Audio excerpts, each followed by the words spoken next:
সপ্তাহের একটা অসমাপ্ত আলোচনা ছিল প্রধান বিচারপতি নিয়োগের প্যানেল থাকবে না থাকবে না।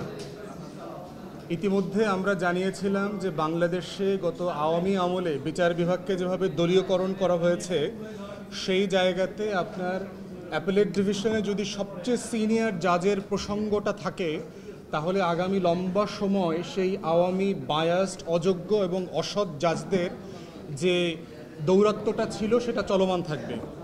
সেক্ষেত্রে আমাদের হাতে অপশন আছে দুইটা।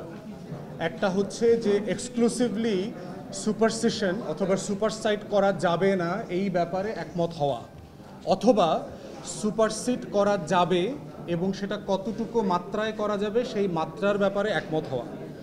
আমাদের দলের পক্ষ থেকে আমরা প্রস্তাব দিয়েছি, বারবার বলবার চেষ্টা করেছি যে বাংলাদেশে যে বাস্তবতা এখন চলছে, আওয়ামী যে পরিমাণ জাজ এখন হাইকোর্টে আছে এবং অ্যাপেলেট ডিভিশনে যারা যাবে, এলিভেটেড হবে, আগামী 10-15 বছর পর্যন্ত চিফ জাস্টিস আপনি এই আওয়ামী জাজদের বাইরে করতে পারবেন না।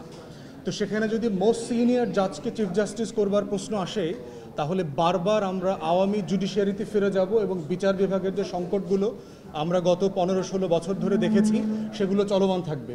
সেই জন্য আমাদের প্রস্তাব ছিল যে সিনিয়র মোস্ট 3 জন জাজের অথবা 2 জন জাজের একটা প্যানেল করে দেওয়া, যেটার ভিতরে সুপারসেশনটা মানে একজনকে সুপারটেক করে আরেকজন ওভারটেক করে আসতে পারবে এই অবস্থাটা জারি রাখা। এবং এটা আমাদের পক্ষ থেকে প্রস্তাব করা যে টেম্পোরারি মেজার হতে পারে আগামী 5 বছর 10 বছর পর্যন্ত, এবং প্রত্যেক পার্লামেন্ট এই প্রভিশনটা প্রতি বছর সংসদের মেয়াদে রিভিউ করবে। যদি সংসদ সকল রাজনৈতিক দল, প্রতিনিধিত্বকারী বিরোধী দল মনে করে যে না, আমাদের এখন আমরা এক্সক্লুসিভলি সবচেয়ে সিনিয়র জাজে স্টিক করে দেওয়ার মতো সময় আমরা চলে আসছি, তখন আমরা প্যানেলে আর যাব না।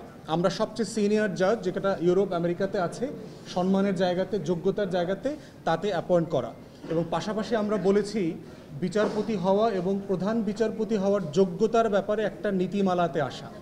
বর্তমানে যে নীতিমালাগুলো আছে এগুলো এক্সক্লুসিভ হয়ে গেছে, যে সে পাগল হইতে পারবে না, সে একটা সার্টেন বয়সের বেশি যাইতে পারবে না, বাংলাদেশের নাগরিক হইতে হবে।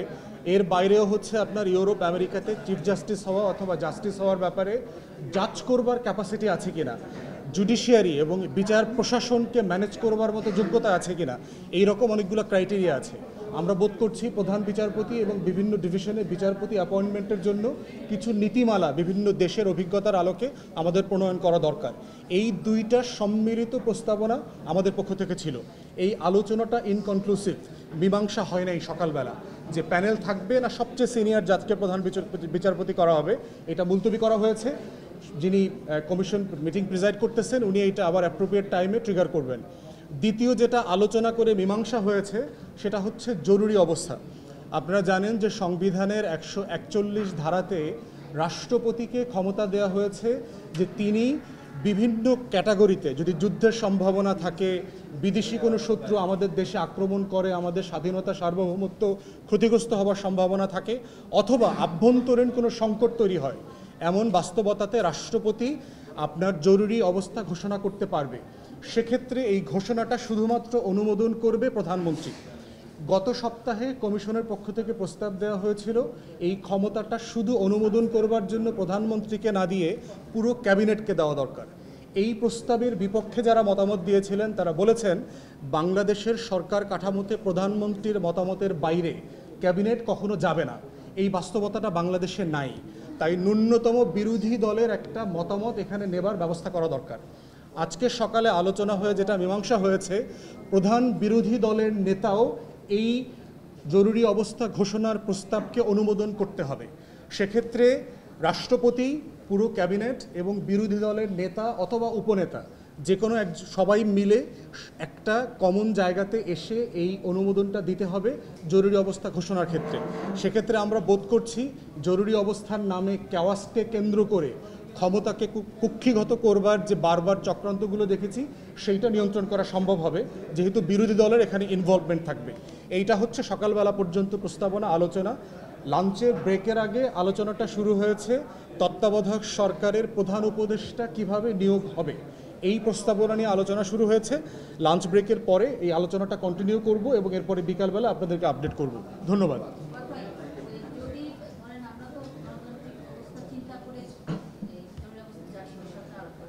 আলোচনা হয়নি। এক্স্যাক্টলি এই জায়গাটাতে আলোচনা হয় নাই, তবে অন্যান্য জায়গাতে যেমন তত্ত্বাবধায়কের ক্ষেত্রে আলোচনাটা আসছে। ধরেন সাডেনলি পার্লামেন্ট ভেঙে গেল, তখন বলা হচ্ছিল যে সংসদ ভেঙে যাওয়ার 15 দিন 30 দিন আগেই তত্ত্বাবধায়কের ব্যবস্থাপনা নিয়ে আলোচনা শুরু হবে। তখন বলা হচ্ছে যদি সংসদ না থাকে তাহলে ইমিডিয়েটলি ভেঙে যাওয়া সংসদেরও সরকারি দলের নেতা, বিরোধী দলের নেতা, স্পিকার, ডেপুটি স্পিকার তারা মিলে একটা তত্ত্বাবধায়ক কমিটি গঠনের একটা কমিটি হবে।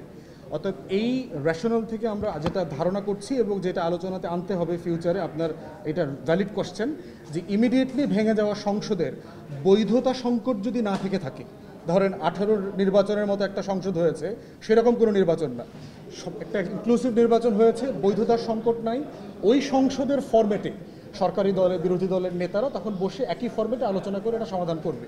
এই রকম একটা আলোচনা আমাদের আনতে হবে আগামী কয়েকদিনের মধ্যে। ধন্যবাদ সবাইকে। আলাদা করে